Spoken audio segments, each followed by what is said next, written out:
Vamos lá, meus irmãos. Continuando aqui nossa gravação, nossa aula. Agora é a parte 2 do nosso terceiro dia de aula de introdução ao Novo Testamento 2, tá bom? Vamos lá. Irmãos, fiz a leitura de João 13, 34 e 35, porque na realidade é uma leitura que sempre vai servir para a nossa vida. Falar sobre o egoísmo e falar sobre o altruísmo é um exercício que a gente tem que, eu diria, lutar com ele constantemente, porque é da nossa natureza caída querer fazer a nossa própria vontade. É da nossa natureza caída querer agradar a nossa própria carne, ou os nossos. E existem certas coisas que não é errado, mas algumas se tornam errado. Então, discernir e saber aonde se separam essas coisas é muito importante.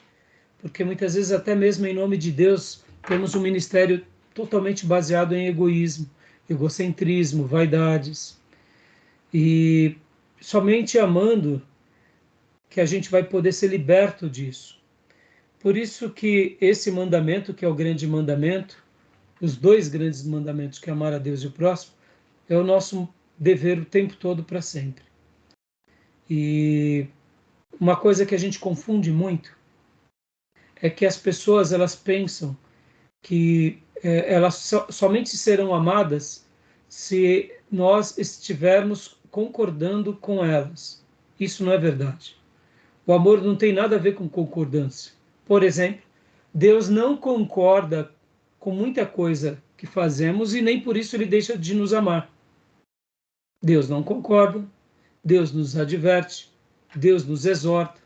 Se continuarmos no caminho do erro, seremos condenados porque desprezamos o grande amor de Deus. Logo, Deus não deixou de amar a ninguém. O fato dele não concordar não significa que ele não ama. E notem como essa mensagem tem sido distorcida nos nossos dias, porque as pessoas associam amor à complacência. Se alguém me ama, ele consente comigo e com tudo que eu faço, porque se não fizer isso, não é amor. E isso não é verdade. Amor não tem nada a ver com complacência. Amor tem a ver com esse gesto de se doar, mas não necessariamente tem a ver com o gesto de ser complacente com aquilo que fazemos. Deus ama o ser humano, porque Deus amou o mundo de tal maneira que deu seu Filho unigênito. Deus vai sempre amar o ser humano, mas não significa que Deus é complacente, que Deus está do lado, mas isso significa que Ele ama. Então perceba que a nossa sociedade contemporânea, egoísta e egocêntrica, tenta introjetar uma ideia que é uma grande mentira, que amor é complacência, e não é. Então, que Deus nos ajude, nos livre de nós mesmos, tá bom? E muitas vezes, né, pastor, a gente é mal interpretado por, que nem o pastor está falando, você não ser complacente com certas coisas. Nós, que somos cristãos, eu estou aprendendo muito agora, porque, como o pastor fala assim, né, que a gente não é você sempre ceder para mostrar que ama. Muitas vezes você não cede, mas eu falo por família minha mesmo, porque aqueles que não são cristãos, eles olham para a gente e vê a gente como uma pessoa má, que ser cristão da forma que aquela pessoa é, eles não querem ser.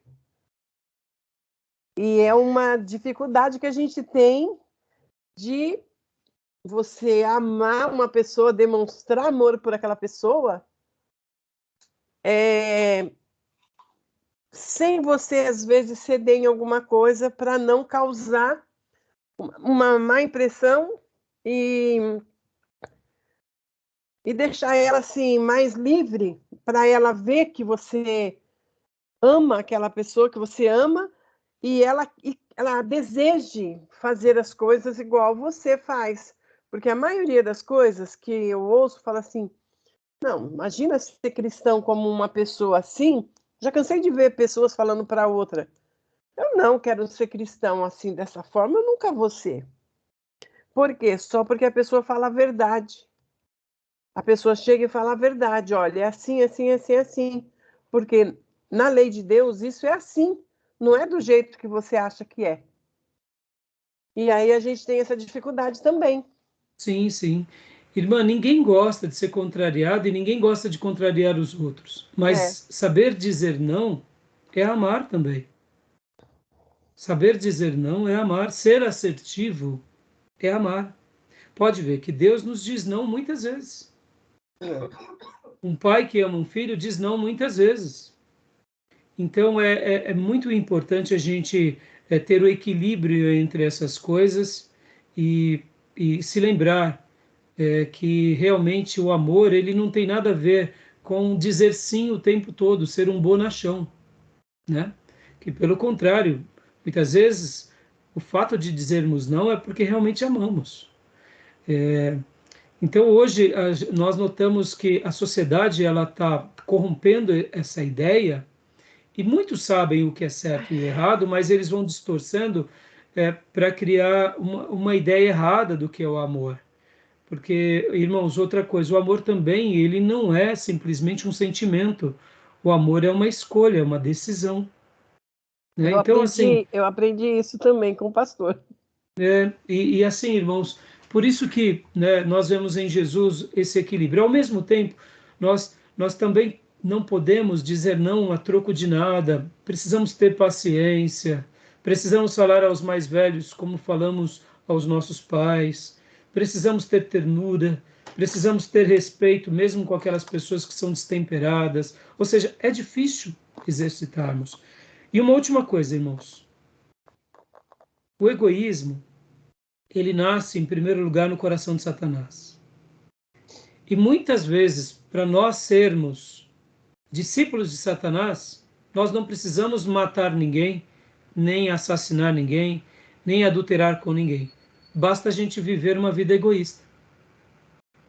O egoísmo, na sua essência, já nos torna pequenos diabos de nós mesmos. É muito forte isso. Eu posso ter um critério ético e moral muito elevado e ser uma pessoa extremamente egoísta. Dentro da igreja eu sou bem visto, sou bem considerado, sou bem resolvido, não cometo mal para ninguém, ajudo ali quem eu posso, mas dentro de mim eu sou um egoísta crônico, ou seja, nunca ter ficado endemoniado. Na realidade, quanto mais egoísta nos tornamos, mais diabos nos tornamos. Porque a nossa natureza caída vai sempre tender a fazer a nossa própria vontade em detrimento da vontade de Deus e em detrimento da vontade do próximo. Quantos são os casamentos que sucumbem porque um dos cônjuges é extremamente egoísta? A esposa é um objeto do seu agrado. Os filhos são suas reles. Ou seja, tudo gira em função deles. O pastor é extremamente egoísta. As ovelhas são propriedade deles. Nós nos tornamos diabos quando somos egoístas e nem precisamos ficar possessos. A igreja dos Coríntios era uma igreja extremamente egoísta. E Paulo, com todo o seu altruísmo, teve que ensiná-los, reensiná-los, para que ali, depois de sacudir e peneirar, fosse separado alguns crentes. E ele perseverou. Graças a Deus por isso. É importante a gente estar olhando isso e sempre fazendo essa avaliação. Nas aulas passadas eu tinha dito para vocês, hoje eu vou mencionar algumas coisas também, que Paulo ele tinha um certo orgulho bom. Eu sei que não existe orgulho bom, existe autoestima, existe amor próprio. Quando eu falei orgulho bom, é aquela pessoa que é resolvida, que tem uma autoestima equilibrada. Tem a baixa estima e a autoestima.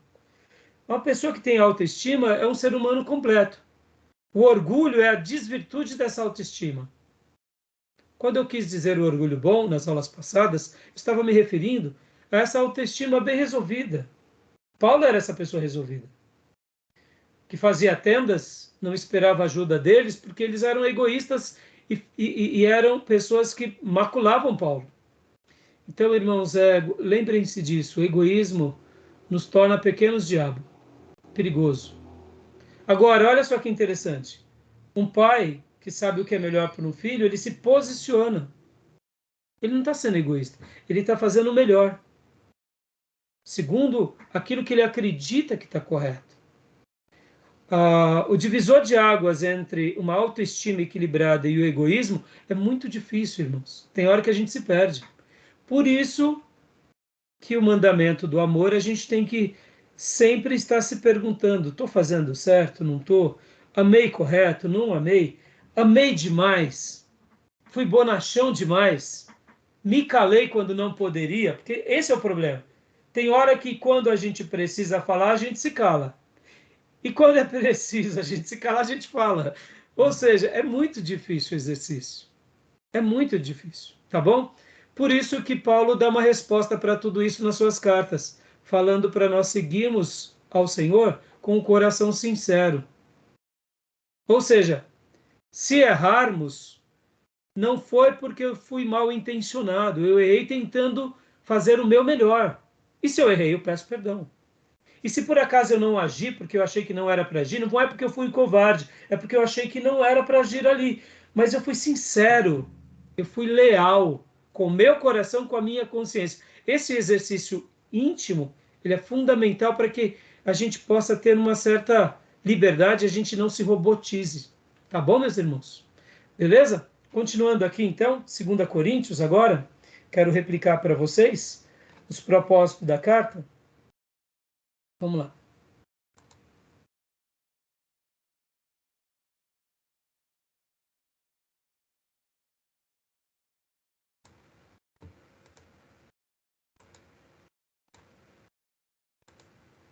Vamos lá. 2 Coríntios, leia para nós, Gil, por gentileza. Ok. Os motivos da sua demora para visitar a igreja. Estão conseguindo me ouvir? Beleza, estamos sim. Os motivos da sua demora para visitar a igreja. Capítulo 1, versículo 15, do 2 e versículo 3. Aconselha a restauração do pecador arrependido. Opa, Capítulo deixa eu dar uma 2, pausa aqui. Desculpa, capítulo 2. versículos 6 ao 9. Opa, é aquele mesmo que deitava-se com a mulher do seu pai? Sim, ele está arrependido, ele está quebrantado, ele foi excluído da comunhão dos santos, mas agora ele demonstrou, ele estava, não, aliás, ele ali tinha sido recomendado à exclusão. Como Paulo mesmo diz, no entanto, ali foi a disciplina, ele foi para o banco, um termo bíblico e um termo mais contemporâneo.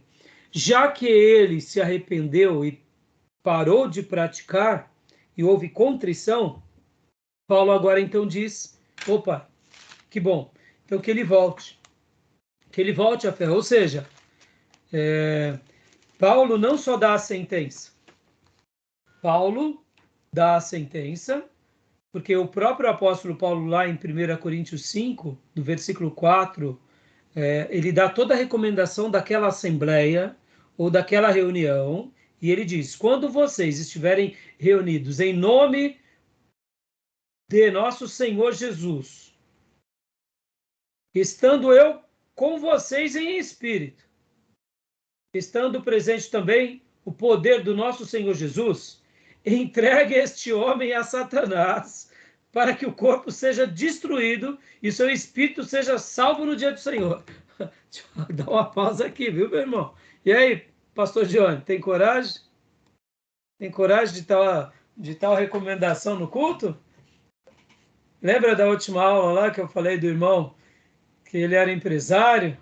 E aí o irmão foi lá e viu que na sala do dono da empresa, desse irmão que era empresário, estava lá o enfeite carnavalesco, Ele olha para o irmão e fala, mas irmão, você não vai na igreja? O que é isso daqui? Não, é que eu vou pular lá no Rio de Janeiro, numa escola de samba. E aí, pastor, você é a ovelha, o que você faz? Você entende, irmãos? Ó, Paulo fala, vamos fazer essa reunião, eu vou estar com vocês em espírito, porque essa decisão já está tomada. Irmão, homens de Deus tomam decisões e se mantêm nelas, passa 10 anos, eles não agem de acordo com o vento ou com a política, tá, meus irmãos? Eles agem de acordo com a palavra. Irmão, isso que me fascina no homem de Deus. Você chega para o homem de Deus e pergunta algo hoje, passa 10 anos, você pergunta, ele está dentro daquilo que ele crê. Porque ele não age pela política, não age pelos interesses mercadológicos. Ele age porque ele acredita na palavra. E ele diz, entregue esse homem a Satanás para que o corpo seja destruído e o seu espírito seja salvo no dia do Senhor. Paulo, olha aqui, nós somos mais, eu diria, mais generosos, nós colocamos em disciplina e banco. Paulo não. Está excomungado, vá para ó, as palavras paulinas são enfáticas. E então a gente vê assim que é algo forte isso, não? Para que o seu espírito seja salvo no dia do Senhor. Paulo está dizendo o seguinte, olha, se essas palavras não te trazerem clareza de que você está cometendo um pecado, então não tem jeito, que Deus te destrua. O orgulho de vocês não é bom, vocês não sabem que um pouco de fermento faz toda a massa ficar fermentada? Livre-se do fermento velho para que seja massa nova, sem fermento, como realmente são. Pois Cristo, nosso Cordeiro Pascal, foi sacrificado. Por isso, celebremos a festa da Páscoa com o fermento. Por isso, celebremos a festa não com o fermento velho, nem com o fermento da maldade, da perversidade, mas com os pães sem fermento, os pães da sinceridade e da verdade. Lhes disse por carta que vocês não devem associar-se com pessoas imorais. Aqui dá para ver que Paulo, quando ele faz essa recomendação, ele já vinha. Possivelmente ele já tinha falado, já tinha orientado esse camarada e esse grupo. Olha, isso daqui não pode, tem que se arrepender. Espera aí, continua fazendo e vocês estão endossando? Que seja entregue a Satanás para que o corpo seja destruído e o espírito seja salvo. Ou seja, quem sabe ele cai em si na hora da morte e ainda seja salvo. E aí, pastor John, tá pronto aí para dar uma sentença dessa? Oh, meu Deus. Não sei nem o que falar agora. Nem eu, Paulo. Nem eu. Pronto, parece que ele está pedindo a morte mesmo do rapaz, né, o pastor? Quem interpreta de bate-pronto, sim. Então, eu vou. Realmente ele deseja a morte desse homem. Ó, a mensagem de Deus, como lemos no início, quem não tem o Espírito não aceita as coisas que vêm do Espírito de Deus, pois lhes são loucura, e não é capaz de entendê-las porque elas são discernidas espiritualmente. Mas quem é espiritual discerne todas as coisas e ele mesmo por ninguém é discernido. Agora eu vou melhorar, hein? Vou melhorar. Será que o que você falou parece ser? Quer ver? Vamos lá. 1 Coríntios 11. 1 Coríntios 11. 11:30. O que está escrito agora? Vamos ver. Espiritual vai entender o que é isso. Eu acredito, meus irmãos. Como eu acredito nisso? Aqui é o clássico texto da ceia. Que possivelmente Paulo recebeu essa revelação, sabe onde? No deserto da Arábia. Aqui, 1 Coríntios 11, do 17 até o 34, Paulo está falando que ele recebeu do Senhor. Aonde? Não sei. Eu deduzo que foi da Arábia. Paulo, pega a caderneta aí, pega o pergaminho, pega a pena e anota, filho, que agora você vai ter aula comigo. Eu imagino, palavras minhas, tá? Paulo aprendendo com Jesus no deserto da Arábia. Porque ele fala, o que eu recebi do Senhor eu também entrego a vocês. Ele recebeu do Senhor como? Pode ser iluminação, pode ser revelação, ou pode ser aula in loco com o Nazareno. E olha só o que ele recebeu do Senhor, versículo 30. Pode ler, Gil. Ok, versículo 30. Eis a razão porque há entre vós muitos fracos e doentes, e não poucos que dormem. Opa! Paulo aqui, ao falar da ceia e ao falar sobre pessoas que participam da ceia de forma errada, Primeiro estágio, fica fraco. Segundo estágio, é doença que é gerada pelo pecado. Terceiro estágio, é isso aí, é morte. Ananias e Safira. Pastor, tá aqui. Pastor, então tem gente que na igreja vai ficar fraco porque tem pecado? Exatamente. Tem gente que na igreja vai ficar doente porque é pecado? Exatamente. E tem gente que continua a viver em pecado, o próprio Deus vai exercitar o seu juízo e vai recolhê-lo? Está aqui. Talvez vocês nunca tinham visto isso. Responde sua pergunta ou não, Dil? Responde. Mas antes de Deus fazer, pode ver que é um estágio, é progressivo. Quando Deus vai sentenciar Acã, antes de Deus sentenciar Acã, Deus deu ao povo de Israel, lá com Josué, lá em Canaã, Deus deu o quê? Uma derrota. Deus deu a derrota, Josué juntamente com todo o povo se planteiam. No dia seguinte, Josué mais uma vez busca Deus junto com todo o povo, tira a sorte. A sorte cai na tribo de Judá, que depois cai na família de Acã e depois cai na tenda de Acã. Houve tempo ou não houve? Muito tempo. Acã se arrependeu ou não? Não se arrependeu.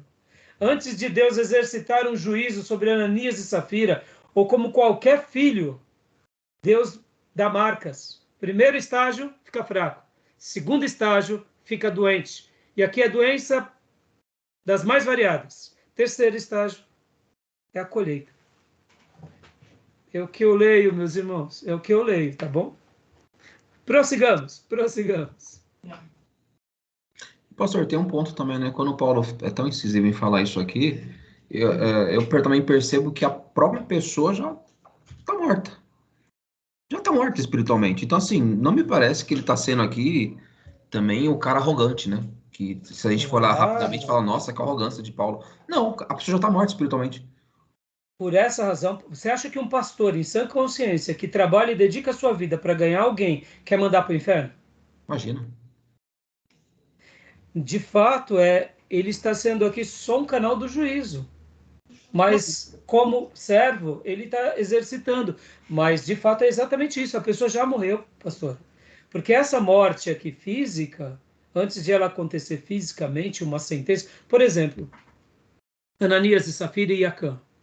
Um no Velho Testamento e um no Novo Testamento. Olha que interessante. No Velho Testamento, Deus sentencia Acã, mas poupa Raabe, que é uma prostituta. Deus sentencia Ananias e Safira, mas salva uma Maria Madalena, que também era uma prostituta que tinha 7 demônios. Então, parece que Deus tem hora que não tem o que fazer. Não, não é isso. É porque as pessoas elas se colocam com uma dureza de coração e com uma obstinação a Deus, sabendo que Deus está corrigindo, sabendo que Deus está advertindo, sabendo que Deus está chamando, e ele coloca-se de uma forma arredio a Deus, hostil. E é por isso, pastor, antes de vir a morte eterna e física, ou melhor, espiritual, vem a morte física. No sentido, vem a morte, desculpa, antes de vir a morte física e a sentença eterna, vem a morte espiritual interna. Mas Deus, mesmo assim, pode ver que Deus tenta chamar as pessoas, tenta advertir as pessoas, tenta corrigi-las. E é isso aí mesmo. Por isso que a gente tem que ter medo, irmãos, do pecado, tem que ter medo de tudo aquilo que nos atrapalha, né? Porque se a gente se colocar de uma forma arrogante e soberba, pode ser que seja tarde demais, né? Né, pastor? Então é isso. Paulo, quando ele faz essas declarações, agora percebam que esse menino ou esse homem que ele era irretratável, lá, dá para ver que deu trabalho para Paulo, quem sabe ele já tinha sido alvo da primeira carta, quem sabe foi ele que jogou a carta fora, quem sabe, não sei, a eternidade vai mostrar. Agora ele faz essa advertência, mas ele cai em si, em algum momento. E aí é onde Paulo agora, então, o recebe de volta. Olha que interessante também. Nós tínhamos lido lá em 2 Coríntios, há pouco, 2 Coríntios 6, Nós tínhamos lido 2 Coríntios 7, 8. Olha que interessante, irmãos. Vamos ler agora 2 Coríntios 7, 8 novamente, mas vamos ler até o versículo de número 10. Ó. Mesmo que a minha carta lhes tenha causado tristeza, não me arrependo. É verdade que a princípio me arrependi, pois percebi que a minha carta os entristeceu, ainda que por pouco tempo. Agora, porém, me alegro. Não porque vocês foram entristecidos, mas porque a tristeza os levou ao arrependimento. Pois vocês se entristeceram como Deus desejava, e de forma alguma foram prejudicados por nossa causa. A tristeza, segundo Deus, não produz remorso, mas sim um arrependimento que leva à salvação. E a tristeza, segundo o mundo, produz morte. Fantástico, não? Paulo está dizendo o seguinte: olha, eu escrevi, chamei a atenção, vocês ficaram tristes, tudo bem. No primeiro momento eu também não gostei. No entanto, não me arrependo do que fiz, porque essa tristeza, segundo Deus, gera arrependimento. Isso é amar. Falar a verdade, mesmo que muitas vezes no primeiro momento fira, mas a gente não está ferindo como se fôssemos dono da verdade. A gente tem que se lembrar, irmãos, que a gente tem que tomar cuidado até a maneira em que a gente fala, para a gente não ofender. Mas dizer a palavra de Deus, em algum momento, mais cedo ou mais tarde, pode trazer tristeza sobre alguém. Mas se nós falamos da parte de Deus, com todo respeito, com todo juízo, com toda doçura, e fomos ali apenas boca de Deus, a gente tem que descansar sabendo que aqueles que realmente são de Deus receberão a tristeza segundo Deus, que não traz pesar, porque a tristeza segundo o mundo gera morte. Isso é amar, né? Então é isso aí, pastor, é isso aí, irmãos. Mais algum comentário, mais alguma pergunta para a gente prosseguir, meus irmãos? Tranquilo? Não, da minha parte não. Tranquilo. Vamos lá. Diga, Maísta, você falou alguma coisa? Não, falei tranquilo. Tá. Gil, continua a leitura, filho? Ok. Terceiro ponto, sua gratidão a Deus pela igreja ter acatado a sua carta anterior, capítulo 7, versículo 4 até o 15. Exorta a colaborar com os irmãos de Jerusalém, capítulo 8, do 10, versículo 10 ao 11. Previne contra os falsos profetas, capítulo 11, versículo 3, 4 até o 13. Define sua autoridade e reputação. Capítulo 12, se eu não me engano, tá ali, tem uma tarja em cima. Isso, capítulo 12, conforme 11. Isso. O outro eu não consigo ler, a tarja tá em cima. Eu leio. Previne os que ainda não se arrependeram. 12, 21 a 13, 2. Olha só, irmãos, a carta ao 2 Coríntios, ela tem uma abordagem um pouco mais diferente. Alguém já disse que 1 Coríntios é a exortação a uma igreja carnal e 2 Coríntios é recomendações àqueles que eram carnais e que agora se tornaram mais espirituais. Pode ver. Há um processo de restauração, a gratidão pela carta anterior, ou seja, a igreja entendeu a mensagem. Agora, Paulo chega ao ponto de falar, pessoal, vamos ajudar a igreja de Jerusalém. Olha que interessante. Paulo faz tenda, porque eles não dão valor a Paulo. Lembra que eu falei que eles viviam um tipo de cristianismo egoísta? E um tipo de espiritualidade baseada na sua própria razão? Algo muito parecido com aquilo que Tiago afirma sobre a sabedoria dos homens e a sabedoria de Deus? Paulo nem era amparado por eles.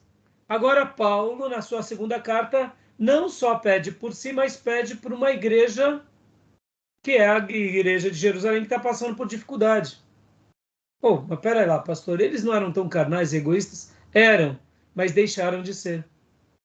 E agora Paulo está mostrando para eles o seguinte, olha, essa igreja de Jerusalém, que começou tudo lá, e fomos para Antioquia da Síria, e da Antioquia da Síria eu vim para cá e ganhei vocês, agora eles estão precisando de ajuda. Vamos ajudar? Eu pergunto para vocês, egoístas ajudam? Egoístas se ajudam. Por isso que aqui a gente vê que essa segunda carta aos Coríntios é uma carta que já demonstra que eles aprenderam, que eles estavam mais cautelosos. E por que eu citei há pouco a sabedoria segundo Tiago? Vamos lá, vamos fazer... Irmãos, eu quero gastar um tempo hoje com vocês. Eu sei que não é uma aula de avaliação do texto, mas eu quero poder estar passando o máximo de informação aqui para vocês. Porque essa igreja, ela estava num contexto de muita carnalidade, de muita vaidade, de muita soberba, e ela foi liberta disso. No entanto, graças a Deus ela foi liberta, mas eles viviam um princípio de uma sabedoria humana. Podem ver que lá em 1 Coríntios, inclusive, quando Paulo fala sobre a sabedoria, que ele foi falando para eles e pregando, não segundo a sabedoria dos homens, mas segundo a sabedoria de Deus. Pode ver lá em 1 Coríntios capítulo 2. Vamos ler 1 Coríntios capítulo 2, versículo de número 6. Ó. Entretanto, falando de sabedoria entre os que já têm maturidade, mas não da sabedoria desta era ou dos poderosos desta era, que estão sendo produzidos, que estão sendo reduzidos a nada. Ao contrário, falamos da sabedoria de Deus, do ministério que estava oculto, no qual Deus preordenou antes do princípio das eras, para a nossa glória. Paulo está dizendo aqui, lá em 1 Coríntios 2, 6, o seguinte: eu não vou ir a vocês com a sabedoria desse século. Ou seja, com o conhecimento ou gnoses, né, da sabedoria das faculdades, da humanidade. Não, não. Isso é coisa dos homens. Isso não serve para Deus. Nós vamos a vocês com a sabedoria de Deus, que é aquela sabedoria baseada no mistério que estava oculto, ao qual Deus preordenou antes do princípio das eras, para a sua glória. Eu vou falar para vocês daquilo que importa, que é Jesus, a sua ressurreição, o seu poder, que transforma, que me transformou, e pelo poder do Espírito Santo quero passar a vocês as palavras de Deus. Agora eu quero colocar aqui com vocês um outro pensamento de um outro pastor, que é o pastor Tiago, irmão de Jesus. A gente vai chegar lá na carta do Tiago, mas ele vai falar uma coisa muito importante, irmãos, que aqui a gente se perde o tempo todo, inclusive nós seminaristas. Tiago 3, 17. Alguém leia para nós. Tiago 3, 17 e 18. Porque muitas vezes, em nome da sabedoria, em nome do conhecimento, a gente se perde. Muitas vezes nós queremos fazer ministérios, nós queremos arrazoar ou argumentar dentro da igreja e a gente se perde. Porque a gente está usando essa sabedoria humana, que é um pouco parecida com aquela sabedoria dos gregos, da filosofia estoica e epicureu, mas que também é muito parecida com as sabedorias dos nossos dias, que é essa que quer dar uma razão a tudo, e muitas vezes até uma explicação para aquilo que a gente não deveria nem explicar. Quem achou pode ler para nós, por favor. Mas a sabedoria que vem do alto é, antes de tudo, pura, depois pacífica, amável, compreensiva, cheia de misericórdia e de bons frutos, imparcial e sincera. O fruto da justiça semeia-se em paz para os pacificadores. Opa! Que sabedoria é essa que Tiago está falando? Está falando que essa é a sabedoria dos servos de Deus, que tem características do quê? De pureza, de pacificidade, de amabilidade, de compreensão, de temperança, de misericórdia e de bons frutos. Ela é imparcial e sincera, que se semeia em frutos de justiça, paz, para os pacificadores. Agora, olhem que o versículo de número 13 em diante, até o 16, mas leia para nós. Porque agora, irmãos, a gente se perde aqui dentro dessa sabedoria.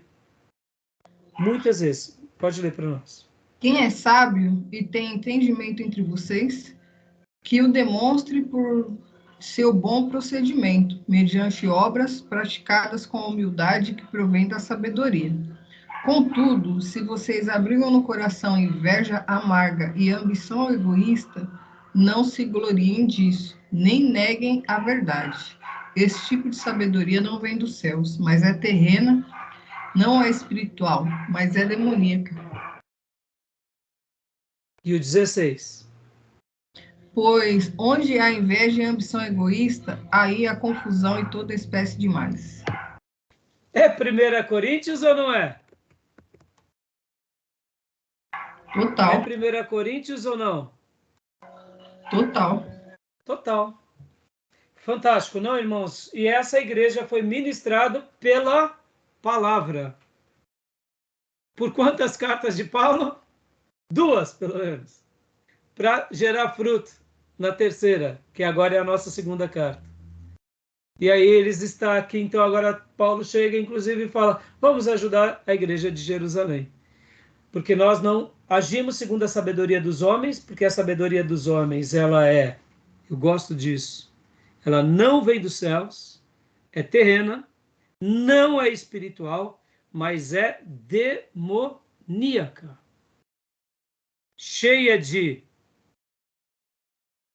ambição, inveja, egoísmo, e aí há todo tipo de confusão e males. Meus irmãos, quantas são as vezes que a gente está nos debates eclesiásticos e de liderança e a gente está discutindo sabedoria de homem na igreja? Irmão, fruto da carne. Igreja de Corinto. Porque a sabedoria de Deus, agora, leia de novo 17 e 18, mas a sabedoria... Mas a sabedoria que vem do alto é, antes de tudo, pura, depois pacífica, amável, compreensiva, cheia de misericórdia e de bons frutos, imparcial e sincera.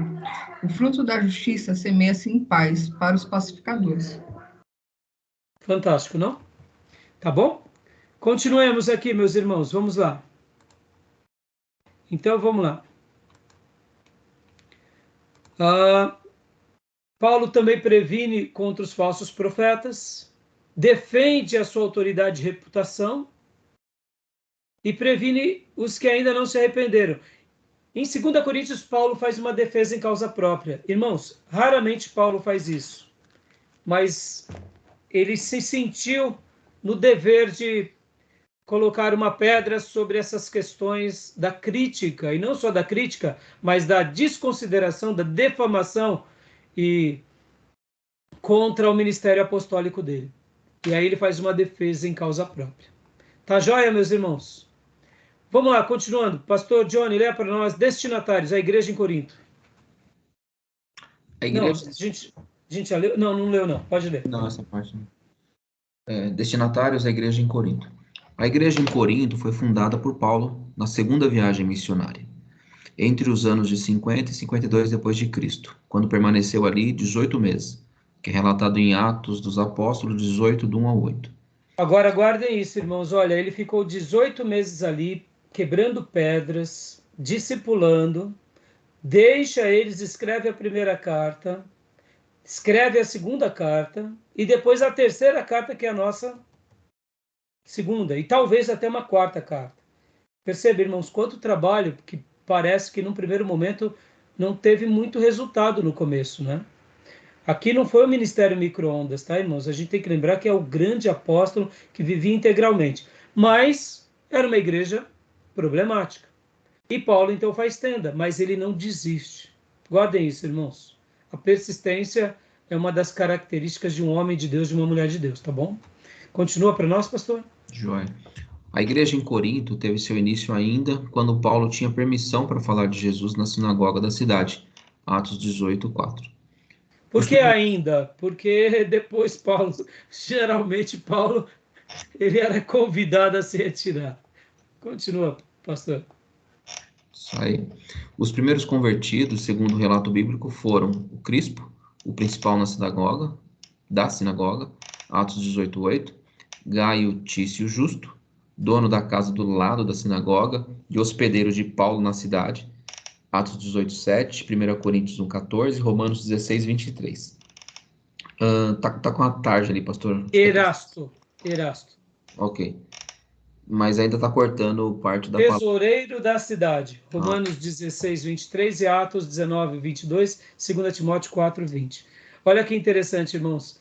Aos primeiros frutos de Paulo, Crispo o principal da sinagoga. Ah, pastor, então, aqui o líder da sinagoga se converteu? Sim.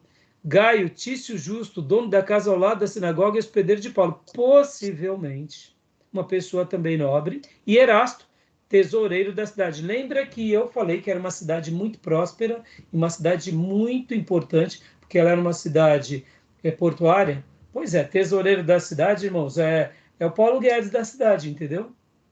Início da Né? fazenda. Eu prefiro citar o Paulo Guedes, porque esse tesoureiro manjava. O nosso tesoureiro atual da nossa cidade só está dando dor de cabeça. Da cidade que eu digo, da nossa nação, tá? Curiosidades arqueológicas. Ah, então, irmãos, e aqui, olha só. Deus vai salvando aqueles que ele tem um propósito. Sempre foi assim, sempre vai ser assim, tá bom, meus irmãos? Amém. E aqui é aquilo lá, Deus salva quem ele quer, como ele quer, e por isso que a gente vê que Paulo, ele tinha discípulos também influentes, né? E quando eu digo influentes, assim, era um líder da sinagoga, era uma pessoa que Gaio Tício Justo, possivelmente, para dar hospedagem, tinha condições, e o tesoureiro, ou seja, Deus também estava salvando os ricos, está bem claro aqui. Mas mesmo com essas pessoas, Paulo teve dificuldade de ser mantido. Ora, pastor, mas o tesoureiro da cidade não podia dar umas ofertinhas para Paulo? Irmãos, guarde isso no coração. Muitas vezes aquela ideia, uma andorinha só não faz verão. Sabe? Muitas vezes, irmãos, Paulo, ele poderia ter ali um grupo da igreja que apoiava ele, mas não era a maioria da igreja. Então, ele, para ter a harmonia, cede. Tá bom, meus irmãos? Guarde isso no coração, irmãos. Nós perdemos para ganhar. No reino de Deus, nós perdemos para ganhar. Porque se perdemos é porque Deus nos permite perder, porque Ele tem um propósito para nos fazer ganhar amanhã, tá bom? Na vida, nós não sabemos perder. Agora, é claro, eu também não gosto de perder. Pelo contrário, eu gosto muito da disputa, eu gosto muito de desafios, mas o reino dos céus é diferente da terra. No reino dos céus, a gente tem que aprender a lutar com as armas de Deus. E as armas de Deus muitas vezes nos faz perder. Perder para ganhar, como eu disse. Eram 3 pessoas ilustres. Podiam ajudar Paulo, mas sustentar o ministério dele? Talvez não. E Paulo talvez não queria se fazer pesado a 3 irmãos. Concorda, irmãos? Tem 3 irmãos da sua igreja local que querem investir em você no seu ministério. Dá para alguma coisa? Dá. Mas dá para mais coisas? Não. Então você cede. Paulo fez isso, por isso que ele fez tenda, tá bom? Vamos lá. Continuando. Alguma dúvida até aí, meus irmãos? Não. Eu fiz uma anotação aqui. Fiz uma anotação que eu acho que vale a pena ensinar aqui para vocês agora. Guardem isso no coração, irmãos. Existem vários critérios que nos formam e nos moldam como crentes. Nós, como um cristão, temos deveres e direitos. Como ministros, temos deveres e direitos. Como os líderes, temos deveres e direitos. E como pastores e ministros da linha diferente, temos deveres e direitos. Quais são esses deveres e direitos? Nosso temor a Deus, nossa fé a Deus, nossa fidelidade ao Senhor, nosso amor a Deus e ao próximo, nossa dedicação e entrega, nossos compromissos, nossas alianças, nossa doação, nossa generosidade, o nosso comprometimento, as nossas palavras, sim, sim, não, não, o que passa disso é procedência maligna. Ou seja, esse contexto de coisas nos formam. Mas deixa eu ensinar uma coisa aqui para vocês que eu aprendi na minha vida. Todos aqueles que são egoístas, mais cedo ou mais tarde, uma das características que eles também têm, eles param de ajudar financeiramente na obra. Pastor, e aí, o que a gente faz? A gente só ora, meus irmãos. Podem ver que em 2ª carta de Paulo aos Coríntios, que ele vai ensinar lá no capítulo 9 sobre semeando com generosidade. Lembra disso? Aquele que dá com, até as expressões, né? Vocês lembram das palavras? Paulo. Aquele que dá, que dê com generosidade, com amor, não. O que mais? Vamos lá. Aquele que dá Como que é, irmãos? Essa que fala das medidas sacudidas e transbordantes. Parece, também, mas quando ele fala lá para a gente dar, vamos ler lá. 2 Coríntios 9, 7. A lei da semeadura. Cada um dê conforme determinou em seu coração, não com pesar ou por obrigação, pois Deus ama quem dá com alegria. E Deus é poderoso para fazer que toda a graça lhe seja acrescentada, para que em todas as coisas, em todo o tempo, em tudo o que é necessário, vocês transbordem em toda boa obra. Como está escrito, Deus, aliás, distribuiu, deu seus bens aos necessitados, a sua justiça dura para sempre. Aquele que supre a semente ao que semeia e o pão ao que come, também lhe suprirá e multiplicará a semente e fará crescer os frutos da sua justiça. Vocês serão enriquecidos de todas as formas, para que possam ser generosos em qualquer ocasião e por nosso intermédio a sua generosidade resulte em ação de graças a Deus. Deixa eu gastar um minuto aqui com vocês, meus irmãos. Guardem isso no coração. Deus nunca vai pedir para nós algo que nós não possamos fazer. Assim como nós nunca passaremos por uma tentação maior do que podemos resistir, como está também lá em 1 Coríntios, capítulo de número 10, versículo de número 13. Não sobreveio a vocês tentação que não fosse comum aos homens. Deus é fiel, e Ele não permitirá que vocês sejam tentados além do que podem suportar. Mas, quando forem tentados, Ele mesmo lhes providenciará um escape para que o possam suportar. Deus não nos permite passar por algo que nós não possamos. Deus não nos pede algo que nós não possamos dar. Lembra, a gente falou há pouco do egoísmo. E agora, Paulo está mostrando o caminho do altruísmo para eles. Olha que interessante. Paulo tinha dedicado a sua vida ao serviço do Evangelho para levar as boas novas a eles, e eles nem sequer amparavam Paulo como Paulo merecia. Paulo não deixou de continuar a ser altruísta, amá-los, ensiná-los, cuidar deles e fazer a obra de Deus, e agora fazer tendas.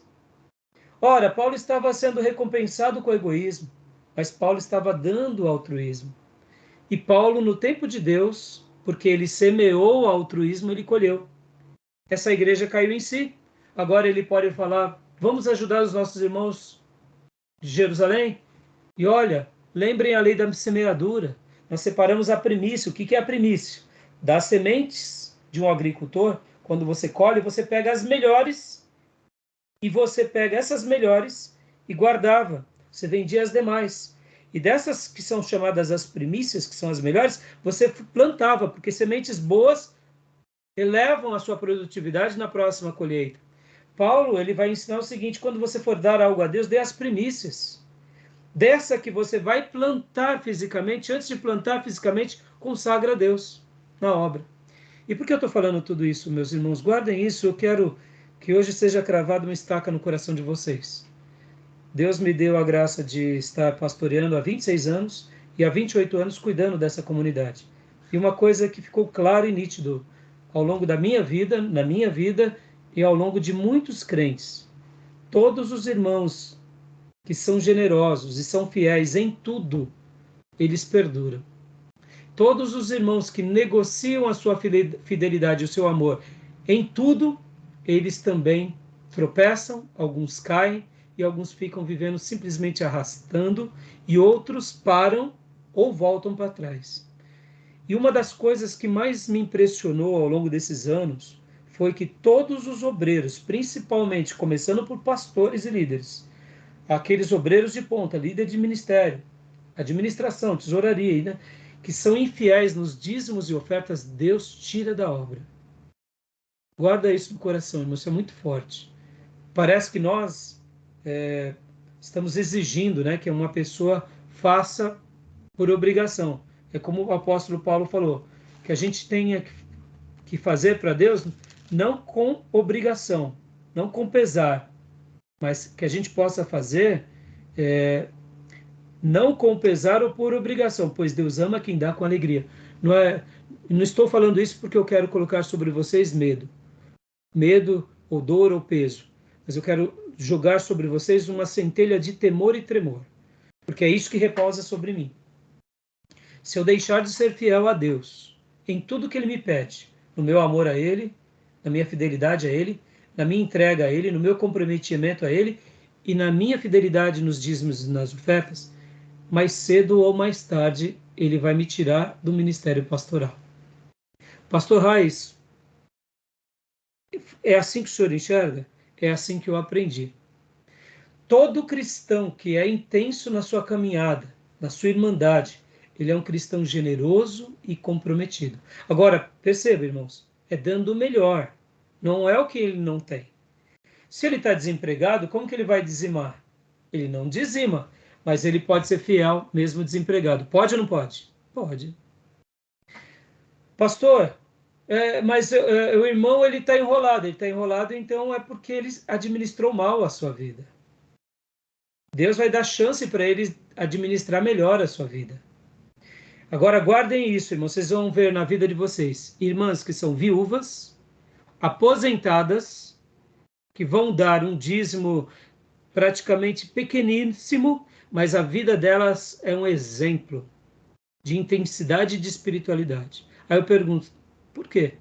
Porque, irmãos, nessas pequenas coisas, e principalmente na questão financeira, nós demonstramos que de fato amamos a Deus. Podem ver, irmãos, quando eu dizimo, quando eu oferto, eu estou dizendo, em outras palavras, eu amo a Deus, eu amo o reino de Deus, eu amo a obra de Deus, e eu tenho alegria de expandir o reino de Deus por meio da minha vida, por meio desses recursos. E vivo esse privilégio e quero participar desse privilégio. Guardem isso, irmãos, nunca deixem de ser dizimistas e ofertantes. E aqui concluo essa fala. Se Deus derramar no coração de vocês, para que vocês deem a mais ainda do que os dízimos e ofertas, façam. Porque vocês não estão fazendo para o homem nem para o pastor, vocês estão fazendo para Deus. E Deus vai recompensar de vocês. Tá bom, meus irmãos? Então, percebam e avaliem na história. Todo irmão que fica fraco, alguns doentes, alguns que já partiram, eles negociam o dízimo.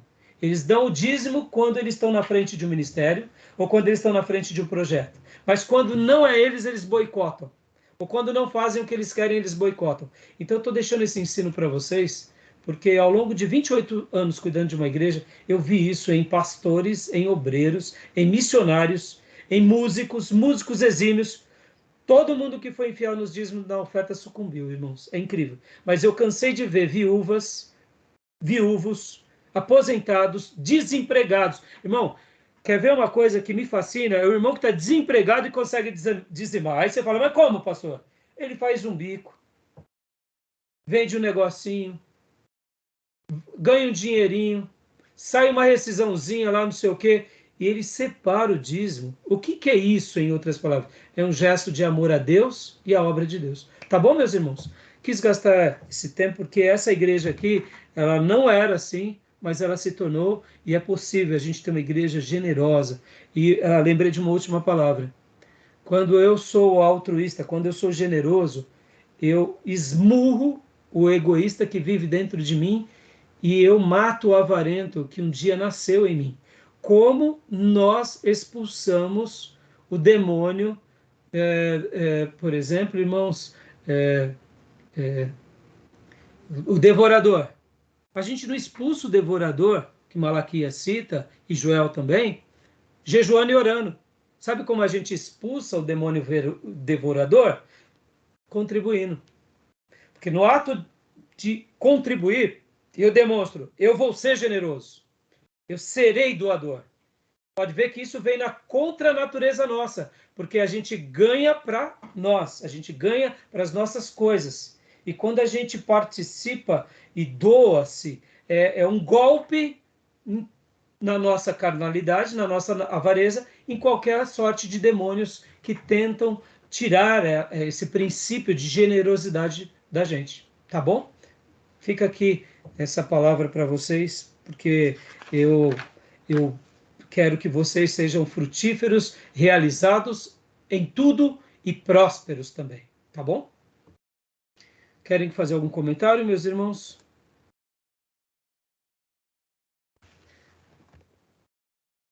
Tudo bem? Alguma dúvida? Tudo jóia, tudo tranquilo. Tudo certo, pastor. Vamos lá. E aqui, ó. Então, aqui, leia para nós, pastor Johnny. Curiosidade arqueológica. Há uma descoberta arqueológica, um pavimento na cidade de Corinto que faz menção a um certo Erasto. Existe, portanto, uma grande possibilidade que este Erasto seja o mesmo amigo de Paulo. Erasto, aspas, né? Erasto, em vista do seu posto de édio, mandou por este calçamento às suas custas. Ou seja, ele era próspero, se for esse mesmo que a gente falou há pouco, né? Tá vendo? Tesoureiro da cidade. Então, possivelmente sim. Possivelmente, para você fazer o calçamento, irmãos, né, na cidade, tá bom? Aqui é a segunda viagem missionária, mostrando, né, essa ida de Paulo, Isso é legal, né? como que ele fez, muito legal. E aqui vai dando os textos bíblicos, né, Atos 16, olha só. Então, irmãos, depois, com mais tempo, com mais cautela, vocês façam, né, quando vocês estiverem lendo Atos, vão olhando para o mapa. Uma das coisas que eu gosto demais da professora Márcia, irmãos, ela menciona em muitas aulas dela, irmãos, para a gente conhecer a introdução do Antigo Testamento, do Novo, e aqui até eu acrescento para geografia e arqueologia, é fundamental que a gente tenha os mapas. Os mapas, que a gente use os mapas, veja as cidades, tente entender, porque é fantástico, né? Tá bom? Então, continua aqui o esboço de 1 Coríntios, informando Paulo inquirido. Introdução, desordens da igreja, irregularidades sociais, desordem na igreja e conclusão. 2 Coríntios, explanação, os motivos da sua demora em visitá-los e a sua dureza na primeira carta. Exortação, socorrer de pronto os irmãos que estão necessitados em Jerusalém. Reivindicação, seu apostolado deve ser reconhecido e respeitado. Irmãos, Paulo aqui, ele dá uma cartada. Tem hora que a gente precisa, sabe, irmãos, bater na mesa. Paulo bateu na mesa. E, graças a Deus que ele bateu na mesa, porque aí nós entendemos um pouquinho o que ele passou. Ele vai falar dos seus náufragos, vai falar da sua visita espiritual, ou a visão que ele teve, vai falar das suas experiências. Graças a Deus que ele bateu na mesa, senão a gente não tinha isso, né? A noção de ser esbofeteado por Satanás e que a graça de Deus bastava sobre ele. Esse capítulo é maravilhoso, essa porção, né? Aqui o esboço de 2 Coríntios, né? Comentando. Aqui o nosso querido professor Jair deu uma pincelada aqui, né, de forma, eu diria, bem detalhada. Deixa eu só dar uma olhada aqui. Antes de entrarmos aqui, eu vou dar uma pausa para a gente ir para o último bloco, tá bom, meus irmãos? Tudo bem? Alguém tem alguma pergunta, alguma dúvida? Não? Tudo tranquilo? Não, pastor. Tá bom, então eu queria só encerrar esse último bloco, irmãos. Deixa eu só dizer uma coisa aqui para vocês, irmãos. Nesse assunto financeiro, eu tomo tanto cuidado de falar com vocês, e assim como a minha igreja também. No momento dos dízimos e ofertas, geralmente é um momento bem sutil, e eu tenho tanto cuidado de tratar disso, porque hoje, uma das coisas que mais macularam o ministério pastoral e as igrejas é a questão financeira. No entanto, irmãos, sabe, não é porque muitos roubam, ou usurpam, ou tomam proveito, que as verdades espirituais deixam de existir. Eu acho que não seria justo a vocês ensinar isso a vocês, porque um dia eu fui seminarista. E as mensagens que mais pontuaram o meu ministério, eu aprendi no seminário. E quando eu falo para vocês sobre essa questão, eu falo não como um discurso legalista, ou querendo tomar proveito, etc. e tal. Não é isso. É para que vocês sejam blindados no coração de vocês, porque o ministério ele é árduo. O ministério ele é árduo. E muitas vezes, quando nós pensamos, eu vou dizimar nessa igreja que o pastor está fazendo algumas coisas que eu não concordo, está entendendo? A primeira coisa que vem no nosso coração é agir segundo a sabedoria dos homens. É ou não é? Estão entendendo? Falhou? Deu uma travada? Sim, estou entendendo, pastor. Tá. E muitas vezes, irmãos, a gente retém. E quando a gente retém, quem perde somos nós. E uma coisa que eu aprendi desde quando eu era novo convertido, que o nosso dízimo não tem nada a ver com a igreja, nem nada a ver com o pastor, tem tudo a ver com Deus e com a expansão do reino. Porque Deus, ele sendo o dono do ouro e da prata, ele não precisaria dos nossos dízimos. Pode ver que nós recebemos um dom do Espírito de Deus para fazer a obra dele. Deus não poderia providenciar meios espirituais para a gente construir tudo? Poderia. E por que ele nos pede, geralmente, para que a gente participe? Ele pede para que a gente participe porque é por meio da nossa participação que a gente se torna altruísta e generoso. E a cultura da generosidade, irmãos, ela é extraordinária. Porque quando eu, como um cristão, cresço, ou na igreja, ou me converto, e eu sou generoso, eu vou exercitar generosidade na minha casa. Eu vou exercitar generosidade na minha família. E, naturalmente, eu vou exercitar generosidade onde estiver. Se Deus me prosperar e eu me tornar um empresário, eu vou ser generoso. Porque eu vou entender que aquilo que Ele me dá, seja sabedoria, seja conhecimento, ou seja posses, é para que, por meio de tudo isso, eu possa ser um braço e possa ser a perna ou a mente, ou quem sabe o recurso daquele que não tem. É por essa razão que nós recebemos muitas vezes sabedoria. Por que a gente recebe sabedoria? Para a gente ficar discursando e se tornar soberbo e repleto de vanglória? Não. É para que a gente seja a mente daqueles que sabem pouco. É para que a gente conduza nos caminhos de luz aqueles que estão na escuridão. Por que Deus nos prospera financeiramente? Para que a gente possa socorrer aquele que não tem. É para que a gente possa criar uma agência do reino dos céus para que muitos outros se convertam e para que daqui a 200, 300 anos essa obra continue. Percebam que se eu sou generoso, quem ganha é Deus, quem ganha é o reino. E nós, de tabela, somos agraciados por promessas. Pode ver que Deus fala o quê àquele que é generoso? Que as portas dos céus e as janelas dos céus seriam abertas. E pode ver, irmãos, quem descobre o caminho da generosidade nunca mais alimenta o egoísta. Nunca mais alimenta o avarento.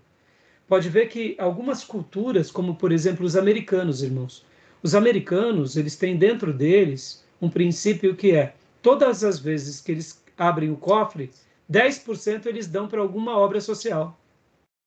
Para vocês terem uma ideia, quando a gente pensa nessas grandes universidades de MIT, de Harvard e tantas outras que existem nos Estados Unidos e no mundo, como que eles são sustentados? São sustentados pelos seus ex-alunos, irmãos. Todos os anos, a diretoria e o departamento financeiro entram em contato com aqueles formandos que agora estão trabalhando, são bem-sucedidos e falam quanto você esse ano vai ajudar na nossa faculdade. E eles mandam um cheque. Lá não é faculdade estatal. Toda a faculdade americana, ela é privada. E quem que sustenta? Geralmente, são as empresas, são os ex-alunos. É uma cultura de generosidade. Olha os judeus, irmãos. Quem foi que reconstruiu Israel desde 1948? Foram os judeus. Quem é que sustenta o hospital Albert Einstein? Os judeus. Olha o que os judeus são no mundo, irmãos. Guardem isso, irmãos. Se muitas vezes nós não compactuamos mais com uma igreja, saia da igreja, vá para outra igreja, mas não deixe de ser generoso.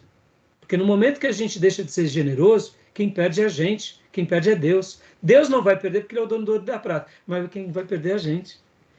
Então, a questão também não é estar numa igreja que o pastor faça tudo o que eu quero, porque a gente tem que perder essa sabedoria humana, que é diabólica, e aprender com a sabedoria divina, porque se Deus colocou um pastor, se Deus deu um ministério, mas a gente tem que entender que eles farão bom uso daquele recurso. Por que eu estou dizendo tudo isso, irmãos? Para que vocês sejam ousados na arte de doar.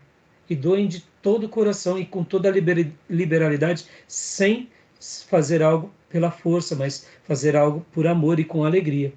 E eu estou falando tudo isso porque, assim, irmãos, como eu disse para vocês, hoje eu sou um pastor batista. Mas se Deus me mandasse para a igreja metodista ou para a igreja presbiteriana, eu vou continuar dizimando.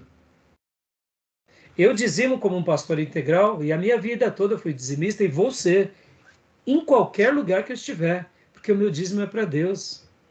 E é por essa razão que eu ensino a vocês, porque se eu for pastorear uma igreja Assembleia de Deus, eu vou ter que aceitar as diretrizes da Assembleia de Deus, as diretrizes da presbiteriana, as diretrizes da metodista. Eu posso até discordar, mas naquela hora eu posso até ter a minha liberdade de se expressar, mas eu terei o dever e a alegria da contribuição. Por quê? Porque eu não sou o dono de mim mesmo e nem o dono da igreja, eu sirvo a igreja. E se eu for pertencer a uma igreja, eu aceitarei os critérios daquela igreja. Eu espero que Deus não me deixe de ser, não me tire da igreja ou quem sabe do Ministério Batista, mas a minha vida é dele e estou a serviço dele. Então eu digo isso para vocês assim com muito temor, porque eu quero ver vocês serem frutíferos, realizados e ousados. E quando Deus prosperar muito, que vocês sejam intensos. Amém? A alma generosa prosperará. Provérbios vai falar, né? Quem é dá livre aos outros, a livre recebe. É isso aí. Tá bom, meus irmãos? Amém. Os macedinhos podem estar por aí. Os da teologia da prosperidade estão por aí. O problema é eles e Deus. A gente não tem nada a ver com eles. A gente tem a ver com as escrituras. Amém? Vou encerrar essa gravação e vou abrir o último bloco, tá bom?